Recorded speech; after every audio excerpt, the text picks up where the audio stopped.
Magandang araw sa inyo dyan mga kalodid at sa ating mga kababayan dyan.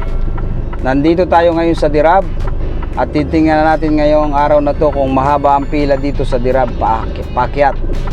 Dahil sa pababa walang pila ngayon, kaya titingnan natin ang kalagayan ng Dirab ngayon kung matraffic ba o hindi. Tara, samahan nyo ako.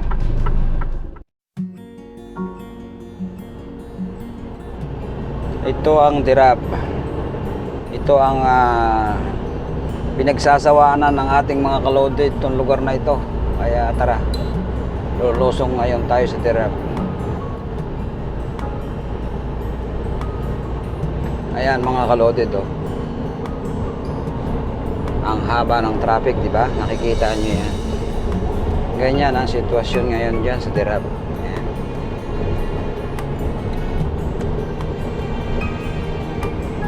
Pipila ka sa ahon na napakahaba ng traffic. O yan, o, ahon yan. Paano kung kargado ka, hirap na hirap yung makina. At kung slide ang clutch mo, baka maka-atras ka pa. Kaya kailangan talagang mahusay kang driver dyan. Diyan nagsasawa yung ating mga kalodid.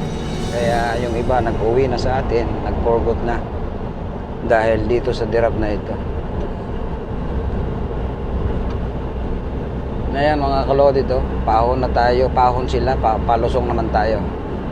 At yan, bangin kasi yan, oh. Ayan, oh. Napakatarik ng mga bangin dito. Dito yung napakatarik na lusong dito sa Saudi Arabia. Dito sa Riyadh. Ayan, medyo 5 kilometro yung traffic, pahon. Pero walang traffic ngayon ng gano. Kaya nakikita natin na medyo maliwalas. Maganda nga yung pagmasdan yung karsada kung walang traffic. Kaya sisilipin natin tong Dirab. Ito, ayan. Ito ang Dirab dito sa Saudi Arabia. Ito nakabase sa Riyadh.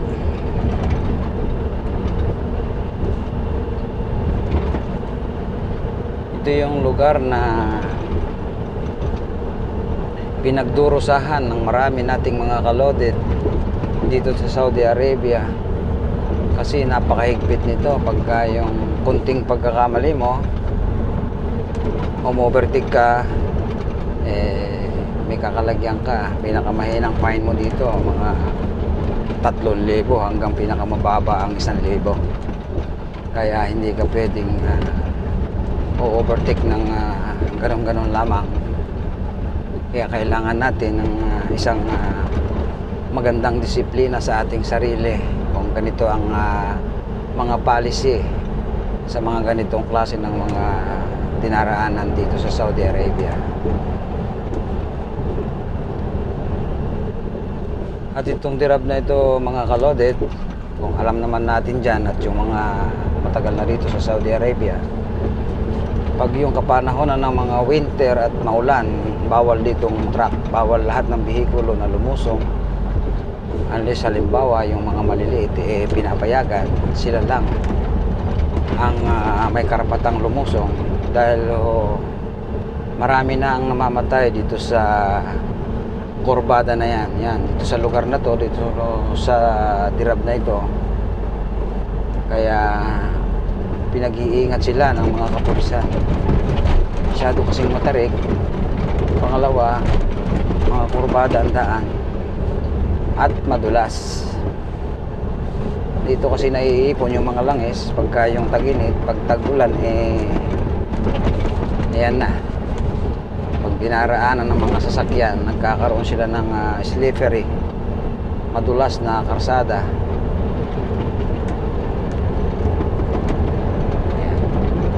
Magandang pagmasdan ng lugar na ito, pero napakadelikado. Kasi lusong, ahon.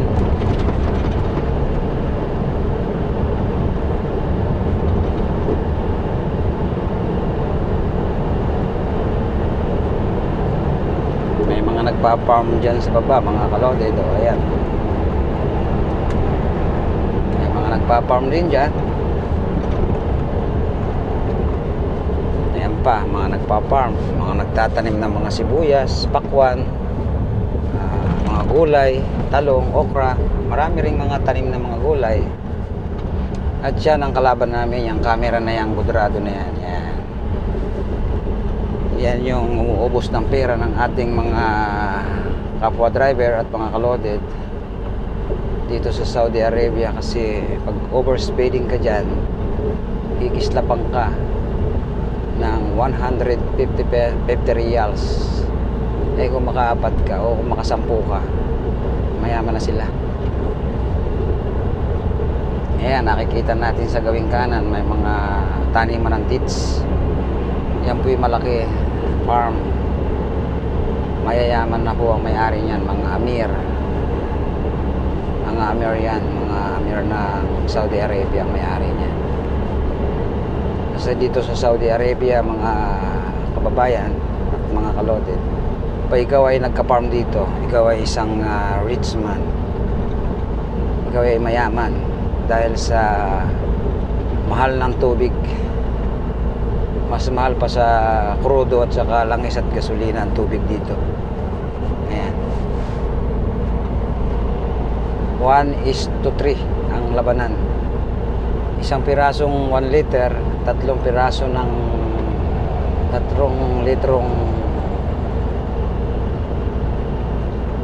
litro ng diesel at gasolina ang katumbas ng 1 litrong tubig.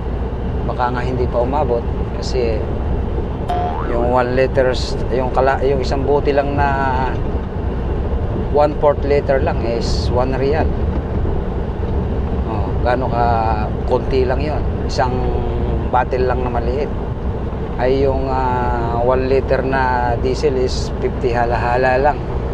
So hindi pa siya umabot dun sa 4 na portion ng tubig sa dami. Kaya mas mahal ang tubig dito sa Saudi Arabia. Ayan mga kababayan, mga kaloded, namumunga na yung mga dates nila. Yan kasi ang mga pambansang fruits nila dito sa Saudi Arabia. Napakaraming bunga. At imagine, baka hindi nyo may tatanong, ang mga nagtatrabaho po dito sa lugar na ito ay mga Pilipino karamihan. Sila yung nag-aalaga ng mga farm na yan. Ayan. Kabilanan po yan, mga nagpa-farm diyan sa tabi na yan. Dito sa Dirab yan. Ito ang lugar dito sa Dirab. Marami na rin pong mga residente dyan. Ito yung mga residente dyan. Nakikita natin yung mga bahay na yan. Yan ang mga residente dyan.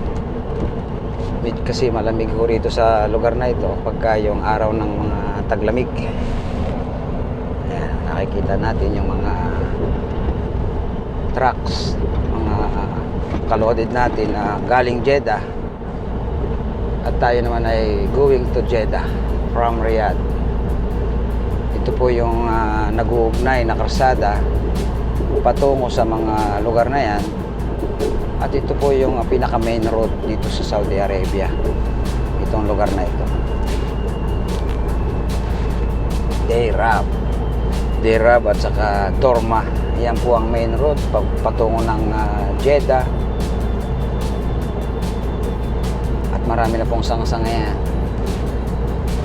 Napakalawak po ng kanilang farm ng dates. Ayan,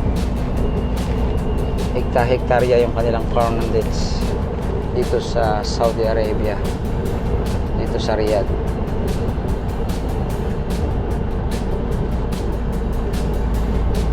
Ito pong karsada nito, kung hindi ka po mag-iingat dito, ito po yung napaka-risking karsada, kasi lahat po ng mga truck dito talaga nagdadaan. Lahat ng bansa dito na dumadaan sa karsada na ito. Ito po kasi yung binigay na karsada sa mga malalaking truck. Bawal na po sa ibang lugar. Kung ang direction po ay Jeddah, kung ang iyong lugar at kinalulugaran ay nasa part ng Riyadh, dito ka dadaan.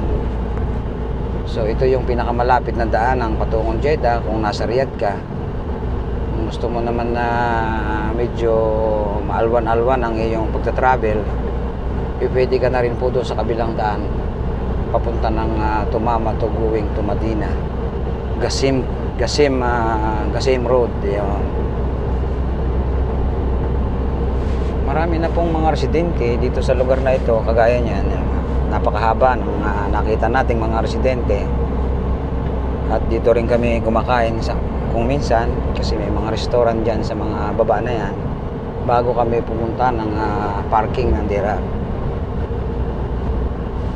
Medyo may kaliitan lang po itong karsada na ito kasi two-way siya, pero dala-dalawang linya naman. Hindi kagaya ng pinaka main road, talagang iikot pa tayo doon sa Gawiron dahil nandun yung pinaka main road, yung pinaka diretsong karsada ng galing ng Dorma going to Jeddah.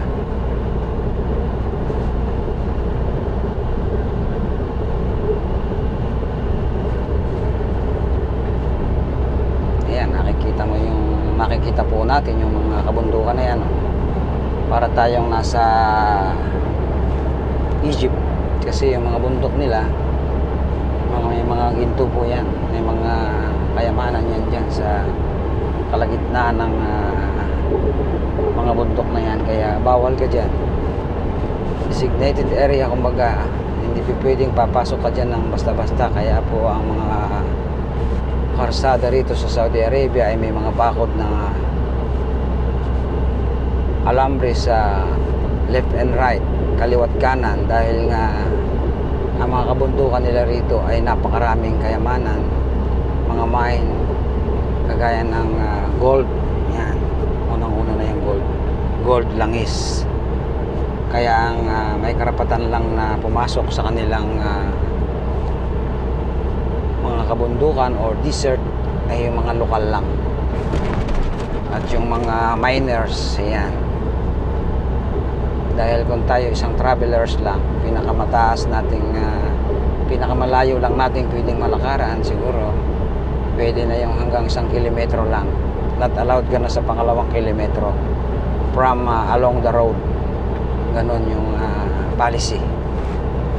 Dahil pag umover po tayo doon sa ating nilalakaran, pagka nasa travel tayo, pwede na po tayong sitahin ang mga kinaukulan nila.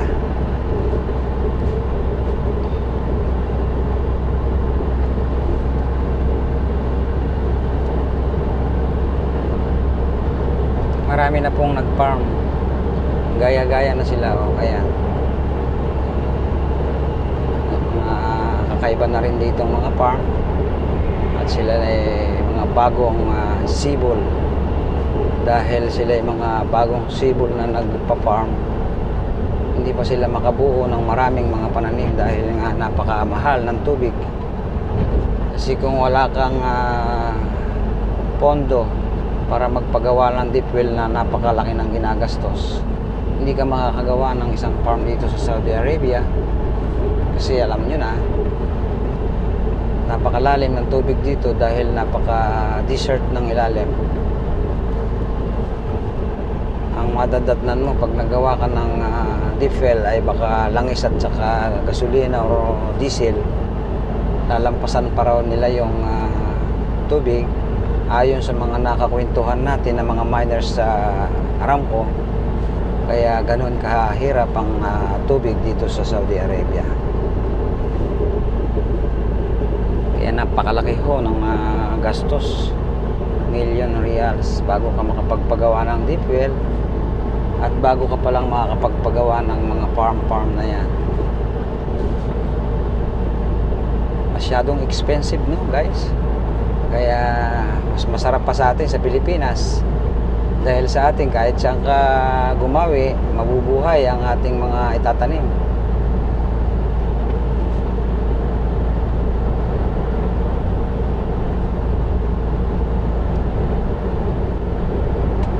Sa atin, pag inihagis mo ang buto, tutubo. Dito pag inihagis mo, mabubulok, kaya magiging pataba lang.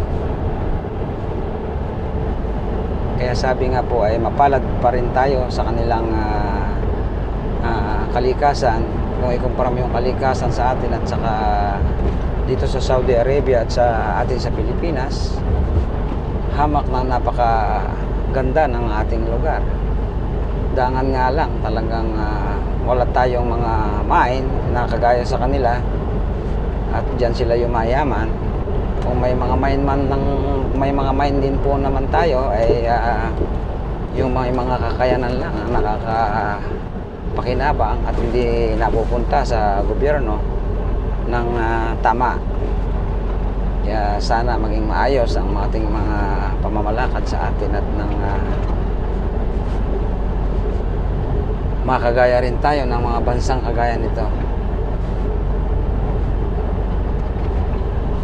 Ayan guys, at na-update ko kayo dito sa Dirab at sa lahat ng ating mga kaloded at sa mga subscriber natin dyan. Baka naman pwede nating kalabitin ang channel ni Gun Loaded TV.